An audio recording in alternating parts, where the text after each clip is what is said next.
Et salut tout le monde, c'est Gilano pour PMU, deuxième épisode de week-end. Merci beaucoup pour vos retours sur la première vidéo. Donc comme d'habitude, on va se retrouver pour parler d'une main. Ici, j'ai pris un spot BVB. On est en milieu de tournoi, on est dans l'argent ici, on est même plutôt en late game du coup. Et on va jouer contre un régulier qui a 30 blindes. Alors juste au niveau du préflop, il y a les petits suités comme ça qui sont très bons à raise. En fait, c'est des très bons combos à raise bluff. Mais je vais prendre quand même un petit peu plus haut, je vais plutôt prendre des 3x, des 4x shoot, que je prends quasiment pur. Ici 3 et 2, on lim fold tranquillement, aussi ouais voilà, ne vous mettez pas à lim call toutes les mains BBB sous prétexte que vilain va ISO beaucoup, sous prétexte que les mains sont suitées. En fait vous allez vous retrouver dans un spot où vous allez vraiment drop de levée, parce que non seulement c'est vraiment pas dit que les vilains à ces stack size là raise assez, mais surtout ils vont c-bet blind tous les boards, c'est à dire que on est dans un spot où il est censé avoir beaucoup de check back et même beaucoup de lead en fait de SB. Il y a beaucoup de spots où ça fait limp, raise, call et lead small ou même lead big certains boards. C'est pas du tout ce qui se passe en réalité.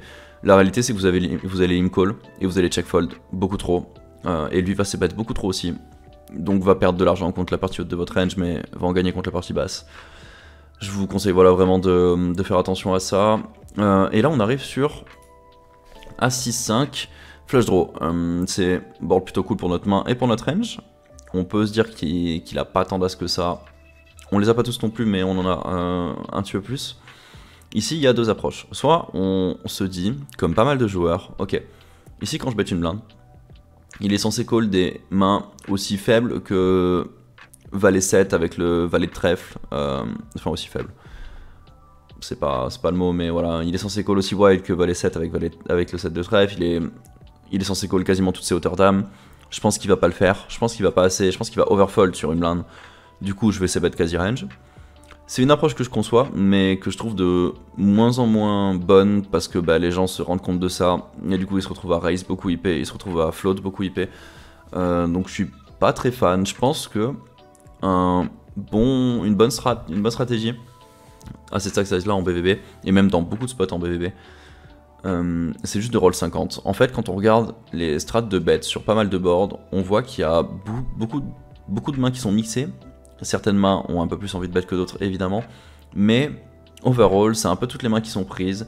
Il n'y a pas des bluffs qui sont vraiment privilégiés, il n'y a pas des mains de value qui sont vraiment privilégiées, et il faut aussi, quand on a une main de value, bah, trouver un moyen de check de temps en temps.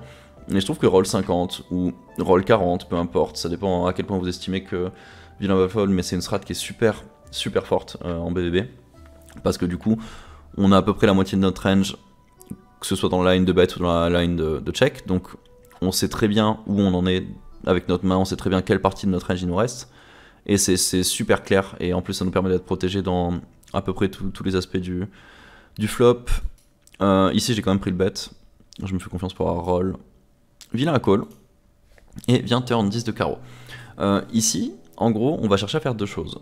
Soit on va chercher, qu'on soit en value ou en bluff, soit on va chercher à vraiment se polariser et à bet super cher pour target les calls de chez vilain, soit on va essayer de faire folder des backdoors ou de target des calls qui sont un petit peu plus fins que ça, avec des mains qui sont moins bonnes. Donc en gros, tout ça pour vous dire qu'on a deux sizing. On peut avoir gros small qui va être assez fort pour faire fold des mains comme Dame 8 off par exemple qui avait flop au flop, et qui va nous permettre de value des mains un peu plus fines. Et par contre c'est super facile pour nous, dès qu'on a top pair ici, de prendre des gros size, ok, parce que du coup on va target des mains beaucoup plus fortes, on va vouloir go for stacks, et je pense que 3-2 c'est vraiment un bluff car évidemment envie de faire folder le plus de mains possible. Et du coup ça fait beaucoup de sens d'overbet ici. Bon, pas de chance, vilain call, on n'est pas super content quand on voit ça in-game, et en plus on blanque la river. Alors pourquoi j'ai sélectionné cette main? Parce qu'il y a beaucoup de joueurs réguliers qui ont compris que flush draw c'était souvent des mauvais bluffs river. Pourquoi c'est des mauvais bluffs river? Parce qu'on va bloquer les prime folds, les principaux folds de chez vilain, on va les bloquer. Maintenant, je pense qu'il faut pas être aussi catégorique que ça, et pas oublier qu'il y a certains flush draws qui sont bluffés, notamment ceux qui ne bloquent pas beaucoup de folds chez vilain. Et là par exemple, 3 et 2 de trèfle, c'est beaucoup moins catastrophique que si on avait 7 et 8 de trèfle, 8 et 9 de trèfle, etc. Des mains comme ça. Donc voilà, en gros, J'ai décidé de bluff ce combo pour ces raisons-là. Vilain fold, on a de la chance.